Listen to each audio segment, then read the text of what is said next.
Hi everyone.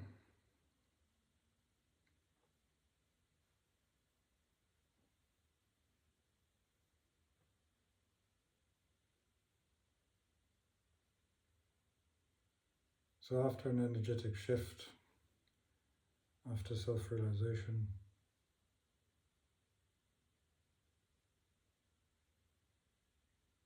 I could say before speaking about that, the only message to really always communicate is the direct message.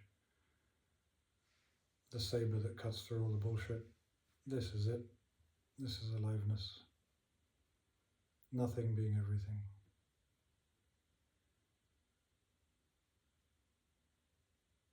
There's nothing to gain. It's more or less. So when that illusory self is gone, when there's an energetic shift,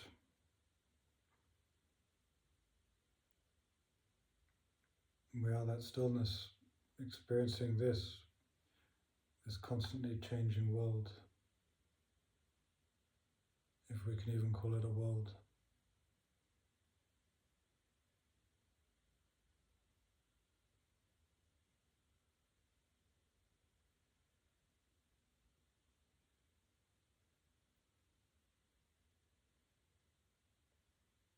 So what was I going to say?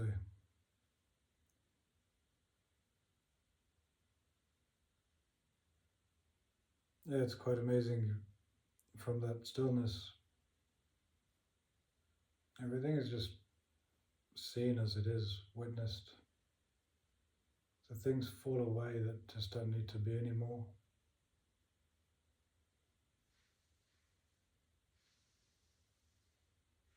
Other traits, you could say, just remain.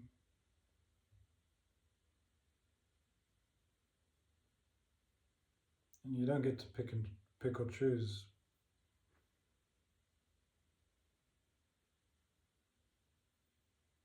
A lot of basically the person, the illusory self, is full of, it's a kind of like a discomfort, an energy of discomfort that has made us act in a certain way in order to feel safe and loved. So people pleasing, um, so you just see people being excessive. There's such a need to be seen and to be liked that the illusory self is really this push and pull.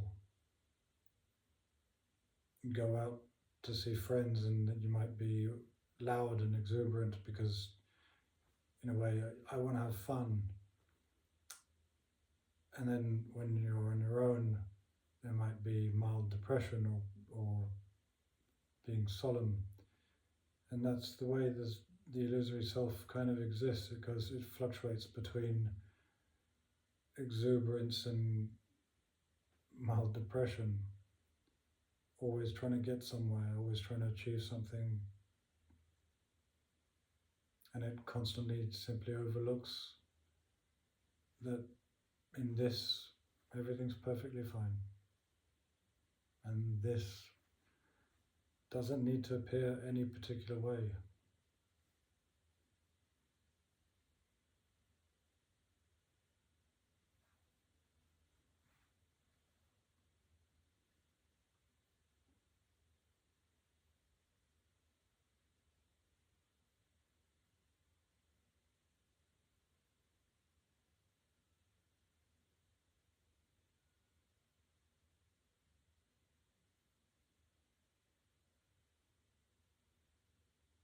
The peace and the stillness is so beautiful.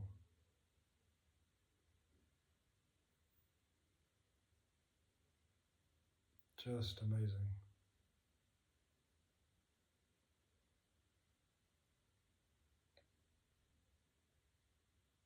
All worldly experience just levels out and becomes very similar. It's just a changing screen, and one screen isn't really better than another screen. Might be a bit more fun or a bit less fun, but it all pretty much levels out. But the stillness is just delicious.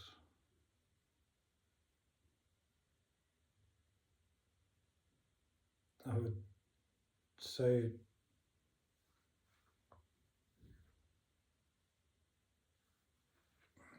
it's higher than sexual climax.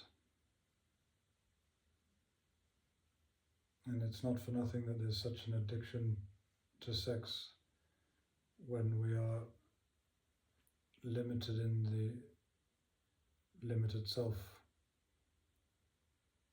because it's the only moment in climax that the mind ceases to exist, and there's that absolute peace and serenity.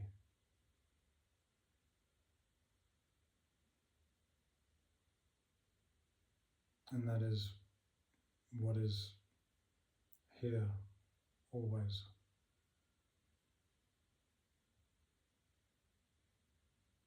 And it's amazing and quite remarkable that even amidst chaos, the peace is just an absolute constant, infinite, unbreakable, constant, unmoving, unchanging, always the background to any worldly movement.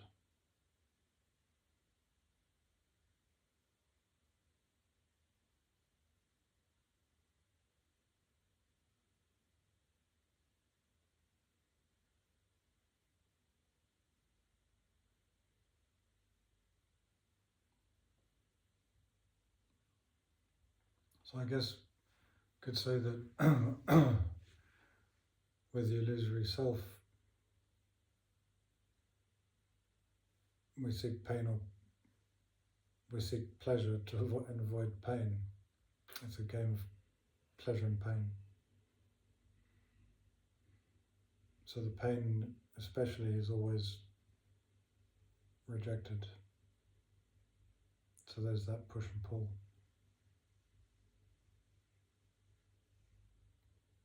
And you can even mentally understand that the constant push and pull in life is obviously an agitation or a discomfort, because it's a constant adjusting and a constant manipulation. So when you can just be with whatever is arising, which you can because you are the eternal self. So when you allow yourself, give yourself the ability to just allow pain, the ephemeral nature of any form of pain is then seen. All the possible discomforts that we can feel of our emotions, our feelings, that it's okay because it is just like a cloud, it's going to pass. But to be with it when it's there, to invite all of our emotions, every single one of them, to the table, to not reject any emotion.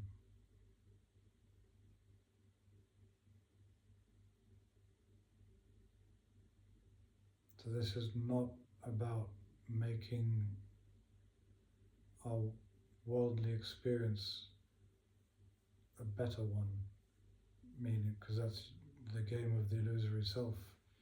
If I have more money, if I have a bigger house, if I have the car, if I have the partner, always hoping that in worldly things we will find our satisfaction, that we might label as our happiness, satisfaction, feel complete. comfortable, but it's always somewhere in the future.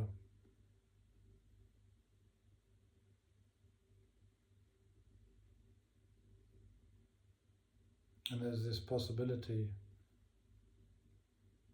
of realizing that we are eternal peace, always comfortable, always at home.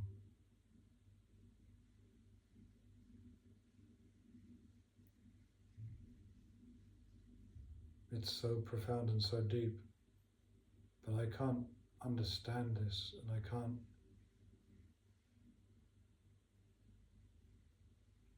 this can't be known. It's known, and it can't be known.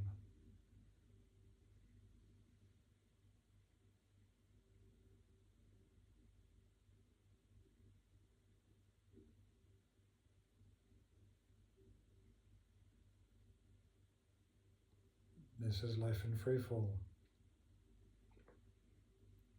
Not knowing what's happening, what will happen next, so to say.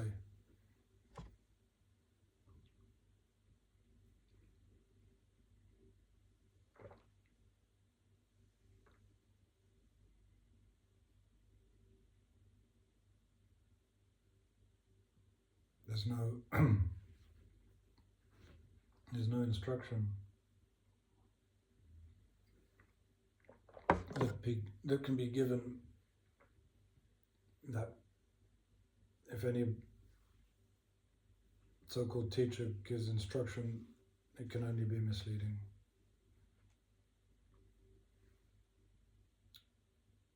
You have to find out for yourself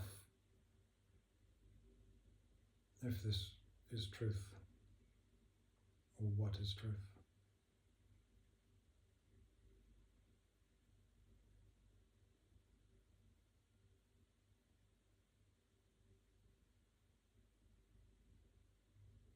It really is a paradox, because the mind is so sure and so convinced that there must be a method or a path or a step-by-step procedure to get here, to become enlightened, awakened, liberated.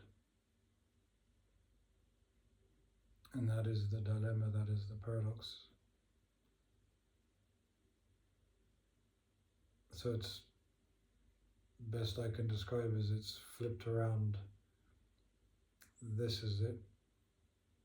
And it's seeing directly for yourself the fact that this is it. And the more it is just seen and seen and seen, and it's so obvious, it's just, yep, this is it, this is it, this is it. And it can be seen that the mind is constantly active, creating a story. And there might be a desire to control the mind.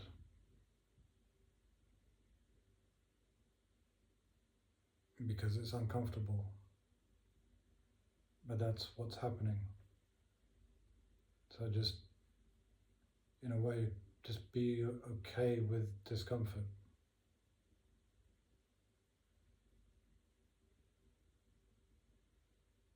If this is like a butterfly breaking out of its cocoon,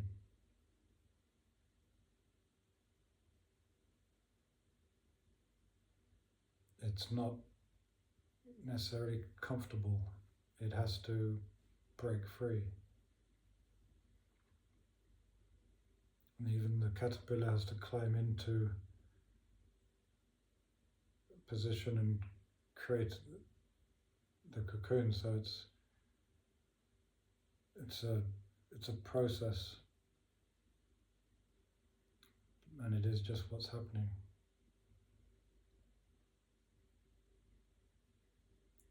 So it's not about just be present or staying present. It's seeing that this is it, this is what's appearing, this is what's appearing, this is what's appearing, and it's just an appearance. craziness is appearing, calmness is appearing, agitation is appearing. But that's all there is.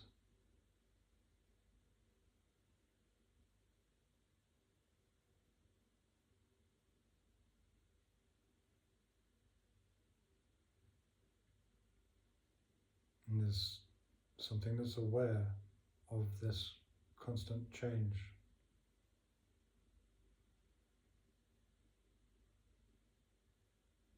So how could you be the changing if you're aware of the constant change?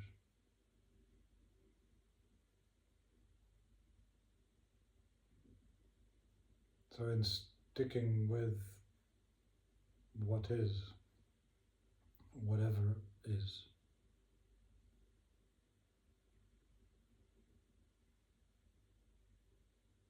the false can fall away. In a way, it has no more energetic foundation. As long as something is believed in, for example, time and space, if that's believed in, then it will continue to appear.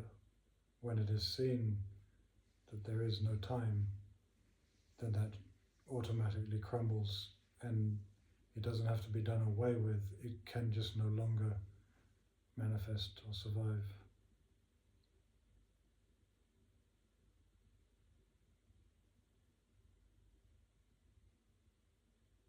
And as we are energy, the unwinding of this energy of the self happens in a way that we can't know or predict, but it's like unwinding a ball of twine. It has to unravel itself in a certain way until there's eventually nothing.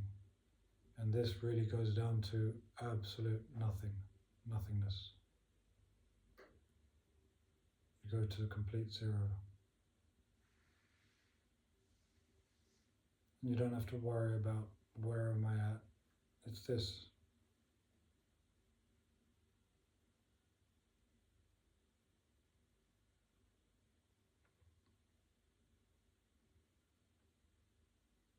And it's powerful because instead of following methods of I have to heal the inner child, or I have to figure out my life, this unraveling happens in a very natural way, and for me it's divinely orchestrated.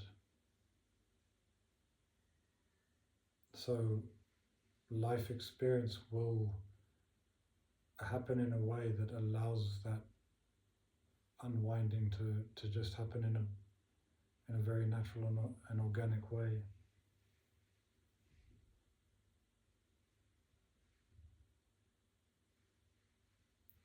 You get to see the violence that the self has towards itself and therefore towards others.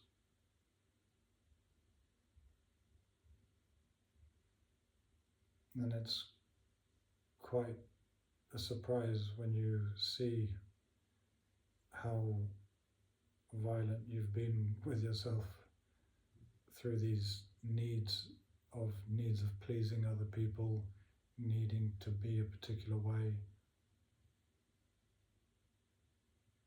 The violence people do to each other, to themselves, through the whole idea of beauty maintenance and what have you, what people will do to the body. And I'm not just talking about Botox and facelifts, but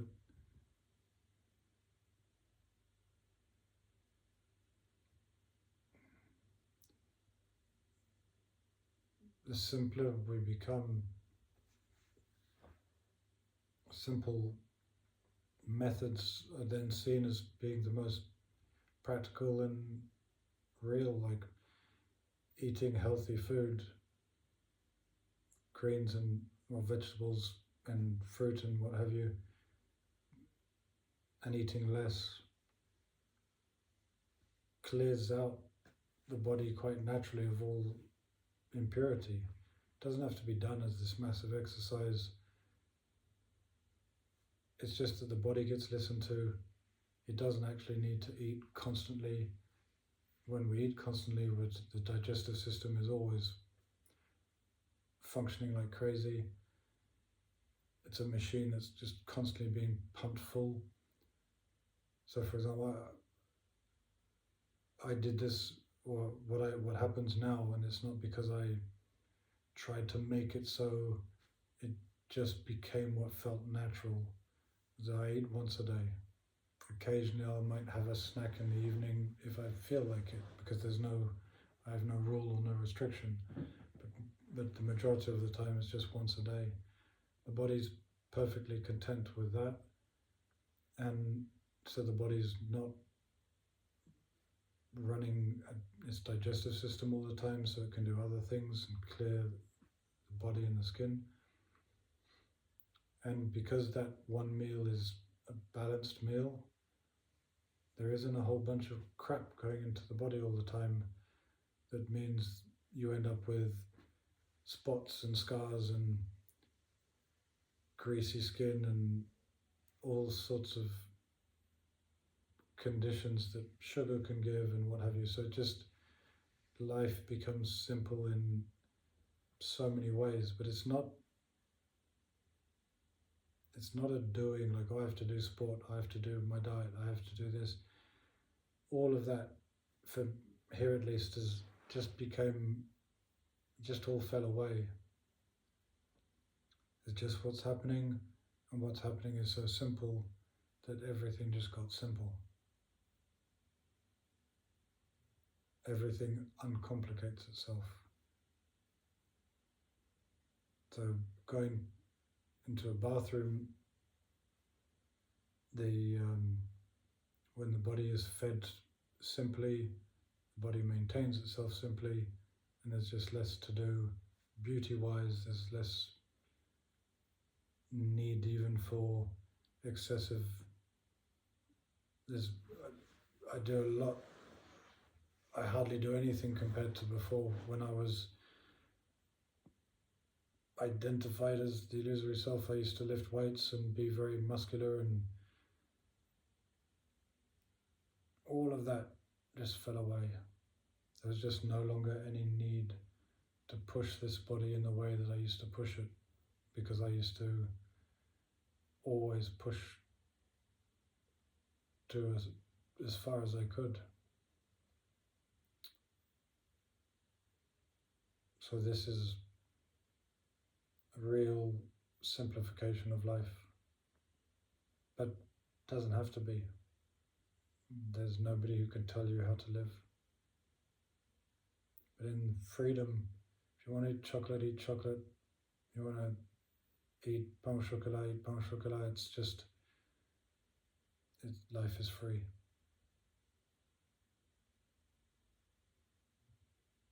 But it's pretty obvious when we eat this way, the body will be healthy, and when we eat this way, the body will be less. So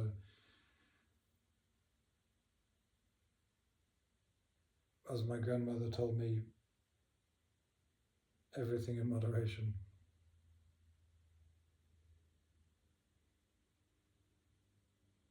And I think that applies also to what we call spirituality, is that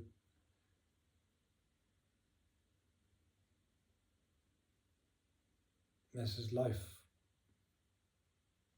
If you force it to become too spiritual, then there'll be an unbalance there as well. So yeah. So I hope you're all well. Peace and love to all. Thanks for listening.